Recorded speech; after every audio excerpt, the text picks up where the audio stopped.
नमस्कार विद्यार्थियों, मैं doctor Murarilal Daima, associate professor political science, government college Phagi.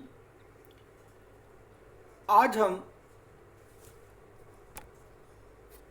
Dictatorship यानी कि अधिनायक तंत्र पर बात करेंगे। आधुनिक युग लोकतंत्र का युग है, लेकिन वास्तव में ये युग अधिनायक तंत्र में परिवर्तित होता जा रहा है। दुनिया के अधिकांश देशों में किसी न किसी रूप में तानाशाही व्यवस्था को हम देखते हैं। एशिया, अफ्रीका, लैटिन अमेरिका के अनेक राज्यों में आजकल निरंकुश शासन व्यवस्था का ही बोलबाला हमें दिखाई देता है। सबसे पहले ये देखें कि अधिनायक तंत्र का अर्थ क्या होता है। अधिनायक तंत्र जिसमें राजसत्ता केवल एक व्यक्ति में निहित होती है, वह व्यक्ति संपूर्ण सत्ताधारी होता है, उसके आदेश ही कानून होते हैं और उसकी समस्त आज्ञाओं का पालन करना नागरिकों का अनिवार्य कर्तव्य होता है। उस ऐसी व्यवस्था को हम अधिनायक तंत्र कहते हैं। अल्फ्रेड कॉर्बन ने इसकी परिभाषा काफ़ी विस्तृत रूप में दी है, लेकिन इसका अर्थ को स्पष्ट किया है।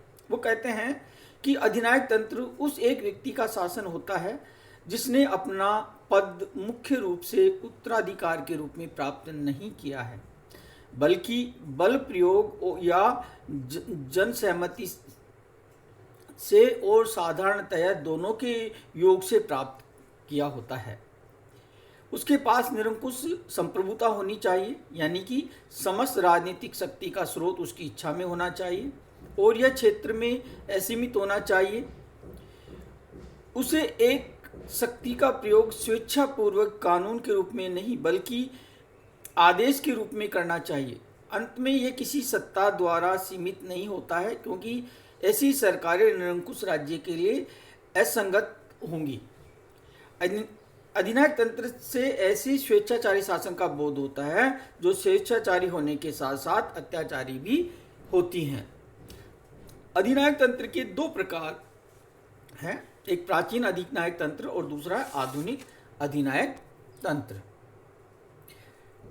जो प्राचीन अधिनायक तंत्र है, ये प्राचीन समय में ऐसी व्यवस्था या तो विशेष संकटों का सामना करने के लिए कि कोई संकट आ गया तो उसका सफलतापूर्वक कैसे मुकाबला किया जाए, या लोकतंत्र के लक्षण को शीघ्रता से प्राप्त करने के लिए अपनाई जाती थी। रोमन साम्राज्य में संकट के समय कानून और व्यवस्था बनाए रखने के लिए कभी कभी विशेष अधिकारियों की नियुक्ति की जाती थी। संकट का सामना करने के लिए इन अधिकारियों को विशेष शक्तियां दी जाती थी और उन्हें अधिनायक कहा जाता था, क्योंकि उन्हें आदेश देने की असीम शक्तियां प्राप्त होती थी, क्योंकि जिससे संकट का मुकाबला वो कर सके। रोम में अधिनायक को संकट का सामना करने के लिए सर्वोच्च शक्तियां सौंपी जाती थी। अधिनायक का कानूनी विधि से चुनाव होता था तथा वह अत्याचारी न बन जाए, इसलिए उस पर कानूनी मर्यादाएं होती थी। यानी कि प्राचीन अधिनायक तंत्र की हम बात करें तो उस समय उसके कुछ लक्षण थे। क्या थे कि अधिनायक पर कानूनी नियंत्रण होता था, उसका लक्ष्य सिर्फ लोक कल्याण कार्य करने के लिए ही होता था। अधिनायक को वेदता प्राप्त होती थी। अधिनायक उत्तरदायी होता था कानून के प्रति और समस्त शक्तियाँ अधिनायक में निहित रहती थी। जो शक्तियाँ होती थी वो अधिनायक भी निहित होती थी, जिससे कि वो संकट का मुकाबला कर सके। एमिलिया के शासक फेरी ने 1859 में एवं सिसिली के शासक गैरिबाल्डी ने 1860 में अपने को इसी प्रकार अधिनायक घोषित किया था कि जिससे वो संकटों का मुकाबला कर सके। दूसरा बात आती है आधुनिक समय में अधिनायक तंत्र कि आधुनिक समय में अधिनायक तंत्र से स्वेच्छाचारिता व अत्याचारी शासन का बोध हमें होता है। इसमें राजसत्ता एक व्यक्ति में निहित होती है और शासन सत्ताधारी व्यक्ति की इच्छा के अनुसार ही चलता है, वह निरंकुश होता है। आधुनिक अधिनायक को राष्ट्रीय संकट के समय नहीं चुना जाता है, बल्कि वो तो प्राय आकस्मिक राज्य क्रांति करके इस शक्ति को यहाँ प्राप्त करता है। उनकी राजनीतिक स्थिति का आधार शक्ति और बल प्रयोग होता है, न कि किसी के प्रति उत्तरदायी वो होते हैं। सारी शक्ति एक व्यक्ति में निहित होती है और वह स्वयं को राज्य का एक तरह से कहें कि मूर्त रूप समझने लगता है।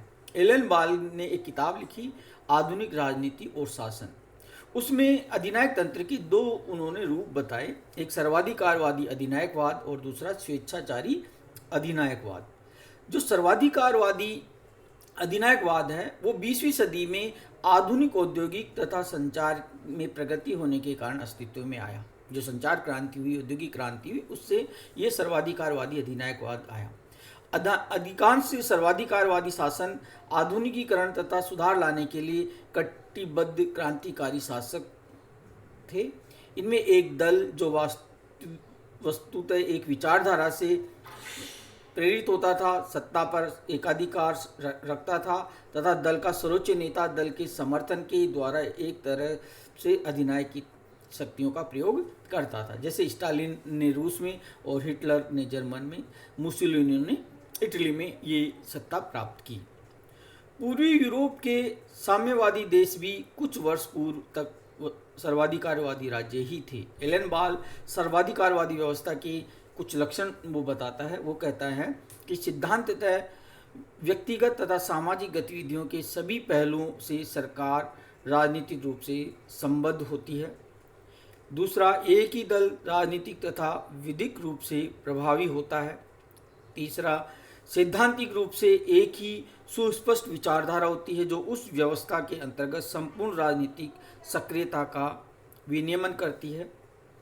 चौथा है, न्यायपालिका तथा जनसंपर्क के साधनों पर सरकार का कठोर नियंत्रण होता है। और एलन बाल ने सर्वाधिकारवाद का पांचवा लक्षण बताया कि जनता के भाग लेने तथा जनता की स्वीकृति से शासन का वैधीकरण यानी कि लेजिटिमेसी हो जाती है। दूसरा जो एलन बाल ने बताया था, स्वेच्छाचारी अधिनायकवाद। ये तीसरी दुनिया के अधिकांश देशों में देखने को मिलता है। स्वेच्छाचारी शासन अस्थायी शासन है जो औद्योगिक तथा आर्थिक विकास के अभाव में विकसित होता है। इसके लक्षण है कि मुक्त राजनीतिक प्रतियोगिता यानी कि राजनीतिक दल और चुनाव, इन पर पाबंदियां लगा दी जाती हैं कि कोई मुक्त राजनीतिक प्रतियोगिता नहीं होगी। कम्युनिज्म या फासिज्म जैसी प्रभावी विचारधारा का भी इसमें अभाव होता है। राजनीतिक अनुरूपता तथा आज्ञाकारिता प्राप्त करने के लिए राजनीतिक सत्ताधारी जोर जबरदस्ती तथा बल प्रयोग पर ज़्यादा जोर देते हैं। इसमें नागरिक स्वतंत्रताओं की अनुमति बहुत कम हो जाती है और जनसंपर्क के जो साधन होते हैं या न्यायपालिका होती है वो सीधी सरकार के नियंत्रण में आ जाती है। यानी कि न मीडिया स्वतंत्र होता है न जुडिशरी स्वतंत्र होती है। और अक्सर ही सेना भी ही आकस्मिक राज्य परिवर्तन या स्वतंत्रता के औपनिवेशिक युद्ध के फलस्वरूप सत्ता हत्या लेती है। जैसे हमने अभी म्यांमार में देखा, पाकिस्तान में होता रहता है। यानी कि राजनीति पर एक गुट का एकाधिकार यानी कि उसका नियंत्रण हो जाता है। स्वेच्छाचारी शासन के उदाहरणों में हम युगांडा, लीबिया, नाइजीरिया इनका हम ले सकते हैं। तो ये तो हमने बात की डिक्टेटरशिप के अर्थ की और उसके दो प्रकारों की कि आधुनिक प्राचीन अधिनायक तंत्र और आधुनिक अधिनायक तंत्र। अब हम जो नेक्स्ट जो क्लास जो अपन बात करेंगे उसमें बात करेंगे अधिनायक तंत्र के लक्षण क्या हैं और इसके उत्कर्ष के क्या कारण हैं, इसके गुण और दोषों की ऊपर हम चर्चा करेंगे। धन्यवाद।